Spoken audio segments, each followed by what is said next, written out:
ഒരു കനിവ് നമ്മുടെ ഹൃദയത്തിലുണ്ടായാൽ അതുകാരണമായി അല്ലാഹു നമുക്ക് സമ്മാനിക്കുന്ന നേട്ടത്തെക്കുറിച്ചാണ് വളരെ കൃത്യമായി ഹദീസിലൂടെ ഹബീബായ നബി സല്ലല്ലാഹു അലൈഹി വസല്ലം നിങ്ങൾ പറയുന്നത്.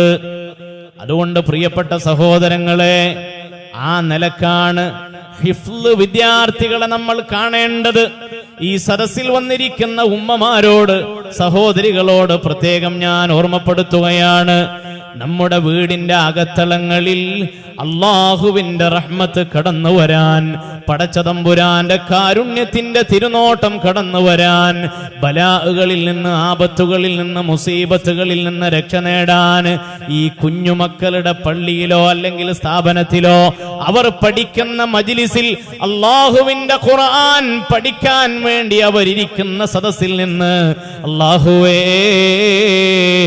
വിശുദ്ധമായ ഖുർആൻ പഠിക്കുന്നതിന് വേണ്ടി ഞങ്ങളെ സഹായിക്കുന്ന, ഞങ്ങൾക്ക് സൗകര്യമൊരുക്കി തരുന്ന, ഞങ്ങൾക്ക് ഭക്ഷണം നൽകുന്ന, മറ്റു സംവിധാനങ്ങൾ ഒരുക്കി തന്ന് സഹകരിക്കുന്ന ആളുകൾക്ക് അല്ലാഹുവേ നീ പൊറുത്തു കൊടുക്കണേ റബ്ബേ, അവർക്ക് നീ കരുണ ചെയ്യണേ അല്ലാ എന്ന് പ്രാർത്ഥന നിർവഹിച്ചാൽ, എന്റെ പൊന്നു പെങ്ങളെ, 9 മാസം ഗർഭം ചുമന്നുകൊണ്ട് വേദന സഹിച്ച് നിന്റെ ഉദരത്തിൽ നിന്ന് പുറത്തു വന്ന് നീ എല്ലാമാണെന്ന് കരുതി വളർത്തി വലുതാക്കിയ മകൻ, ആ മകൻ നിനക്കെതിരെ പുറംതിരിഞ്ഞു നിൽക്കുമ്പോ, ആ മകൻ കണങ്കാലുകൊണ്ട് നിന്നെ ചവിട്ടുമ്പോ, ആ മകൻ നിന്നെ ധിക്കരിച്ചുകൊണ്ട് ജീവിതം നയിക്കുമ്പോ, നിന്നെ പരിഗണിക്കാതെ അവഗണിച്ചുകൊണ്ട് ജീവിതം നയിക്കുമ്പോ, നീ ഒരു നേരത്തെ അന്നം കൊടുത്ത പരിശുദ്ധമായ ദീൻ പഠിക്കുന്ന, അല്ലാഹുവിന്റെ ഖുർആൻ പഠിക്കുന്ന, ഹിഫ്ളിന് പഠിക്കുന്ന വിദ്യാർത്ഥികൾ,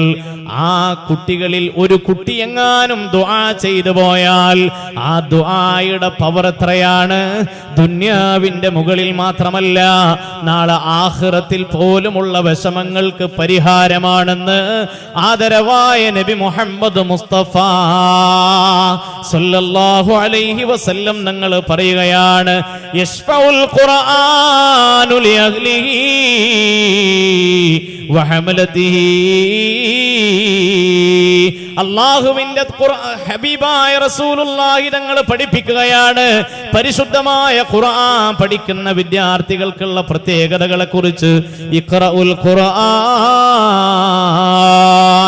നിങ്ങൾ ഖുർആൻ പാരായണം ചെയ്യുവീൻ.